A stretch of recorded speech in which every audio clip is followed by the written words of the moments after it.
Mark Bloch nos menciona que la historia tiene sus placeres estéticos, y esto se debe a que la materia primordial de la historia es creada por el hombre y está sujeta a la imaginación, enmarcada en el tiempo y el espacio, viéndose seducida por lo que es extraño para el hombre, pero no por su sensibilidad sujeta a estos elementos, quiera decir que no pueda ser capaz de responder al ámbito intelectual. Él nos menciona que la historia tiene un amplio valor estético, pues esta nace de la curiosidad del hombre por saber qué ocurrió en el pasado y es explicada muchas veces por la visión de otros, casi como un retrato. Podría decirse entonces que es un arte, mas sin en cambio la menciona como una ciencia del hombre en el tiempo, ya que nos ayuda a entender este pasado para poder vivir mejor en el presente. El significado de la expresión allí donde huele a carne humana, sabe que está su presa, se debe a que la historia se interesa por las acciones humanas y cómo éstas desencadenan los sucesos y hechos históricos. Es por ello que en donde existen interacciones humanas a través del tiempo es donde estará el objeto de estudio del historiador. ¿Por qué la manía de enjuiciar es enemiga de la historia? Es verdad que la historia tiende a crear juicios sobre las causalidades de los sucesos, que en acciones llevan a realizar tales actos humanos. Cómo comienzan las guerras, qué sucesos desencadenan otras acciones o caminos y esto lleva a buscar culpables, y es precisamente este acto lo que diverge con el fin de la verdadera historia, pues muchas veces la persecución de demonios nos acerca a la realidad, pues solo las personas que viven en el momento saben cuál es esa verdad. ¿Qué significado tiene la expresión "los hombres se parecen más al tiempo que a sus padres"? En este proverbio árabe se inspiró Mark Bloch para pensar el oficio del historiador y las motivaciones que llevan a estos a centrarse en determinadas problemáticas, como es la explicación del presente para entender el pasado, lo cual es tan apreciado por los hombres que hacen del pasado su principal tema de investigación.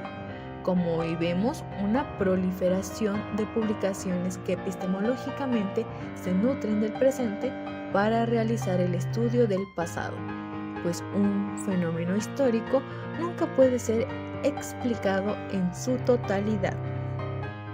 ¿Por qué la incomprensión del presente nace fatalmente de la ignorancia del pasado?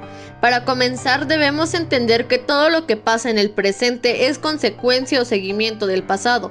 Es por ello que cuando se desconoce se dificulta entender los diferentes acontecimientos o decisiones que se toman en el presente.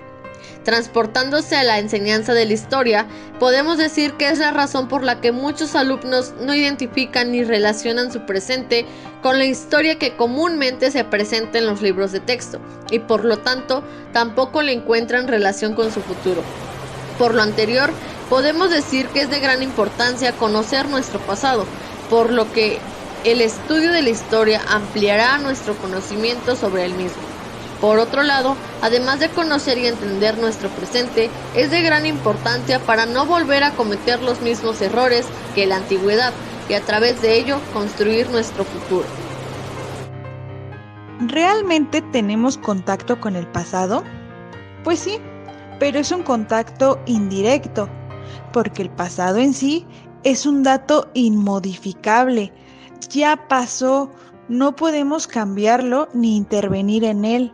Aunque nosotros queramos, no podemos modificar lo ya ocurrido. El pasado ya no existe en el presente. Sin embargo, podemos acceder a él a través de los restos o fuentes, las cuales son testimonio de lo ocurrido.